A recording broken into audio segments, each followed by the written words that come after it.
السلام علیکم، آپ دیکھ رہے ہیں ہورائزن نیوز HD خبر شامل کرتے ہیں۔ ساہیوال سے وزیر اعظم عمران خان کا اسلام آباد میں سیرت النبی کانفرنس سے خطاب۔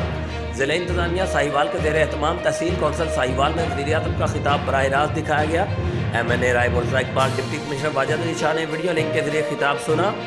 تقریب میں ADCG شیر افغان PTI ٹکٹ ہولڈرز، عہدیداران، ممبران امن کمیٹی اور سرکاری افسران کی بھی شرکت۔ شرکاء نے سیرت النبی کانفرنس کی کارروائی براہ راست دیکھی۔ وزیر اعظم پاکستان کے سیرت نبی کریم صلی اللہ علیہ وسلم پر عقیدت بھرے خطاب نے شرکاء کے دل موہ لیے۔ ضلع میں بھی شان رحمت للعالمین تقریبات کا سلسلہ بھرپور انداز میں جاری ہے۔ Report Aamir Sohail, city reporter, Horizon News HD، Sahiwal, Pakistan.